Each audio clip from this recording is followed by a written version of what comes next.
안녕하세요. 오늘은 어떻게 하면 더 효과적으로 공부할 수 있는가를 인지과학의 관점에서 살펴보겠습니다. 보다 전문적인 견해를 얻기 위해 인지심리학 교지를 바탕으로 설명하겠습니다. 골드스타인님의 저서 Cognitive Psychology, Mind, Research and Everyday Experience로 자료를 수집했어요. 단순히 오래 앉아있으면 공부가 된다는 믿음 대신 뇌가 실제로 어떻게 정보를 받아들이고 기억하는지를 이해하면 학습의 질을 완전히 바꿀 수 있습니다. 오늘 다룰 핵심 전략은 5가지입니다. 정보의 정교화, 생성 및 인출 연습, 정보의 조직화, 분산 학습, 그리고 학습의 착각 경계. 하나씩 차근차근 풀어보겠습니다. 그리고 그 핵심 전략 5개를 보다 쉽게 이해하고 해석하여 내 것으로 만들어보는 시도를 하겠습니다. 먼저 질문 하나 드리겠습니다. 여러분은 지금까지 무언가를 공부할 때 어떻게 하셨나요? 교과서를 읽고 중요한 부분에 밑줄을 긋고 반복해서 읽는 방식이 가장 일반적이죠. 하지만 이 방법은 생각보다 비효율적입니다. 왜냐하면 그것은 단순 반복에 불과하기 때문입니다. 정교화 시연은 이와 다릅니다. 핵심은 새로운 정보를 내가 이미 알고 있는 것과 연결짓는 것입니다. 뇌는 고립된 정보보다 연결된 정보를 훨씬 잘 기억합니다. 마치 거미줄처럼 연결고리가 많을수록 그 정보는 더 촘촘하게 기억 속에 자리 잡습니다. 정교화에도 깊이가 있습니다. 얕은 연결은 단순한 결합입니다. 광합성은 식물이 햇빛을 이용해 에너지를 만드는 과정이다. 이 정의를 그냥 외우는 것은 얕은 연결입니다. 단어와 단어가 붙어있는 수준에 불과해요. 깊은 연결은 다른 개념과의 유기적인 관계를 파악하는 것입니다. 광합성은 미토콘드리아의 세포 호흡과 반대 방향으로 작동한다.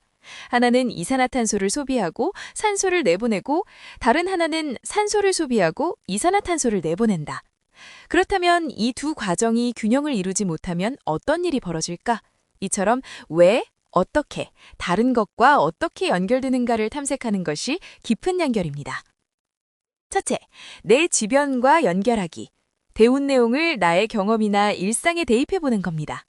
예를 들어 경제학의 기회비용 개념을 공부한다면 내가 오늘 유튜브를 보는 대신 운동을 했다면 얻었을 건강이 기회비용이구나 라고 생각해보는 거죠.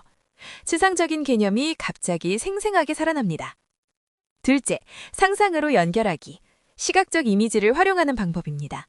뇌는 언어보다 이미지를 훨씬 강하게 기억합니다. 외워야 할 개념을 그림이나 장면으로 상상해보세요. 마치 머릿속에 영화 장면을 찍는 것처럼요. 같은 텍스트를 읽더라도 어떻게 처리하느냐에 따라 기억의 질이 달라집니다. 얕은 처리는 단어의 형태나 소리에 집중하는 것입니다.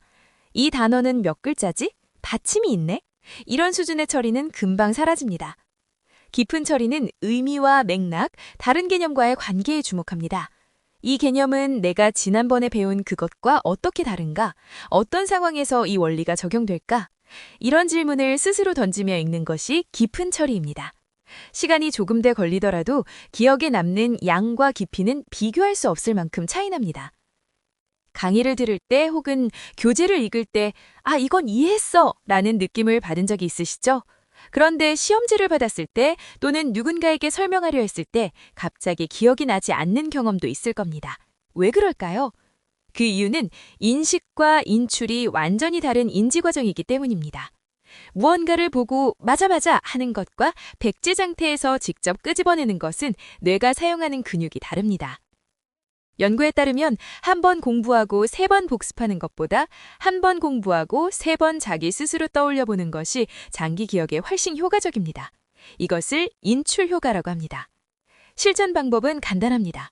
책을 덮고 방금 읽은 내용을 백지에 써보세요. 또는 공부한 개념을 마치 친구에게 설명하는 듯이 말해보세요. 처음에는 잘 안 될 겁니다. 그 불편함이 바로 뇌가 노력하고 있다는 신호입니다. 스스로 문제를 만들어 푸는 것도 강력한 방법입니다. 단순히 문제를 푸는 것에서 한 단계 더 나아가 출제자의 입장이 되어 이 내용에서 어떤 질문을 낼 수 있을까를 생각하면 개념의 핵심을 완전히 다른 각도로 이해하게 됩니다. 여러분이 방에 물건을 아무렇게나 쌓아두면 나중에 필요한 물건을 찾기가 얼마나 힘든지 아시죠? 기억도 똑같습니다. 정보가 머릿속에 무질서하게 쌓여 있으면 필요할 때 꺼내기가 어렵습니다. 정보의 조직화는 방대한 정보를 체계적으로 정리하여 기억의 효율을 높이는 전략입니다. 핵심은 하나입니다. 정도를 꺼내기 쉽게 묶는 것.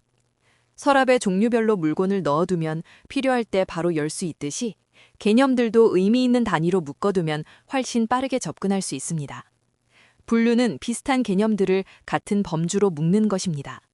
역사의 여러 사건들을 연대순으로만 외우기보다 경제적 완인으로 발생한 사건, 정치적 갈등으로 발생한 사건처럼 범주로 묶으면 각 사건의 맥락과 함께 기억됩니다. 트리 구조는 큰 개념에서 작은 개념으로 가지를 뻗어나가는 방식입니다. 마인드맵이 대표적인 예입니다. 가장 핵심적인 개념을 중심에 두고 그것의 하위 요소들을 가지로 펼쳐나가면 전체 구조를 한눈에 파악할 수 있습니다. 중요한 것은 조직화는 단순히 예쁘게 정리하는 것이 아니라 정보 간의 관계와 위계를 시각적으로 드러내는 작업이라는 점입니다. 시험 전날 밤을 새워 공부한 적 있으신가요? 시험을 그럭저럭 넘기긴 했지만 일주일 후에는 기억이 거의 남지 않았던 경험, 누구나 한 번쯤은 있을 겁니다. 이것이 바로 집중학습의 한계입니다. 간격학습은 정반대 접근입니다. 같은 시간을 공부하더라도 한 번에 몰아서 하는 것보다 시간 간격을 두고 여러 번 나눠서 학습하는 것이 장기 기억에 훨씬 유리합니다. 오늘 1시간 공부하는 것보다 이틀에 걸쳐 30분씩 공부하는 것이 더 효과적이라는 이야기입니다. 그 이유는 뇌가 망각과 기억의 사이클을 거치면서 오히려 정보를 더 단단하게 저장하기 때문입니다. 인출하려고 애쓰는 그 순간 뇌는 그 해당 기억의 연결을 더 강하게 만듭니다. 또 하나의 중요한 포인트가 있습니다. 바로 수면입니다. 학습 후 잠을 자는 것은 단순한 휴식이 아닙니다. 수면 중에 뇌는 낮 동안 받아들인 정보를 정리하고 장기 기억으로 전환하는 응고화 과정을 거칩니다. 쉽게 말하면 자는 동안 뇌가 복습을 대신해준다는 것이죠. 따라서 중요한 것을 배운 날에는 충분한 수면을 취하는 것이 학습의 연장선입니다. 밤새워 공부하고 잠을 못 자는 것은 열심히 담은 물통에 마개를 열어두는 것과 같습니다. 이제 가장 중요한 이야기를 할 시간입니다. 공부를 열심히 했는데 정작 시험에서 당황한 경험 있으신가요? 혹은 다 아는 내용인데 왜 설명이 안 되지? 하는 순간이요? 이것이 바로 학습의 착각입니다. 공부를 했다는 감각, 익숙하다는 느낌이 실제로 그 개념을 정확히 이해했다는 것을 보장하지 않습니다. 그렇다면 내가 제대로 알고 있는지 어떻게 확인할 수 있을까요? 방법은 간단합니다. 스스로 질문을 던져보는 것입니다. 공부한 내용을 책 없이 설명해 보세요. 그때 막혔다면 그것은 아직 온전히 이해하지 못한 것입니다. 더 구체적으로 말하면 다음 2가지 대응이 필요합니다. 첫째, 정교화 실현으로 되돌아가기. 질문에 답하지 못했다는 것은 그 개념이 아직 다른 지식과 충분히 연결되지 않았다는 신호입니다.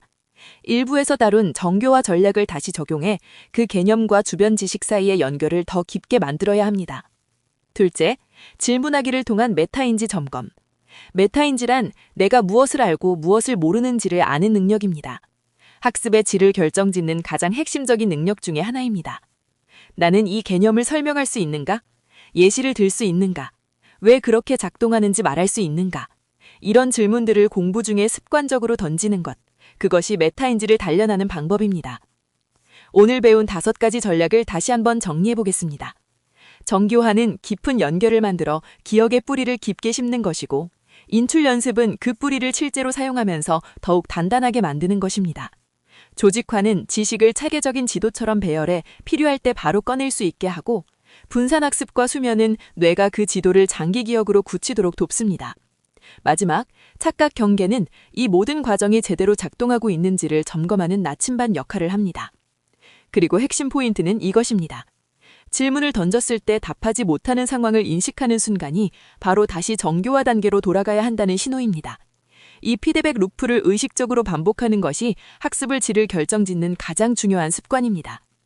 이게 인지심리학 책에서 얻은 학습 전략이었어요. 그런데 문제가 발생합니다. 눈으로 보면 알겠는데 책을 덮으면 잘 기억나지 않는 거예요. 그래서 기억하기 쉽게 만들어 보았습니다. 스캔, 스트럭처, 스트렝슨, 즉 3S입니다. 스캔, 질문을 던지며 훑어보기. 스트럭처, 마인드맵과 정교화로 지식의 지도 그리기. 스트렝슨, 인출 연습과 복습으로 장기 기억 전환, 수면과 착각 경계, 핵심인 메타인지 두 개를 함께 넣으면 4S1M입니다. 공부는 시간의 양이 아니라 연결의 깊이로 결정됩니다. 오늘 배운 전략들이 여러분의 학습을 한 단계 끌어올리는 데 도움이 되기를 바랍니다. 감사합니다.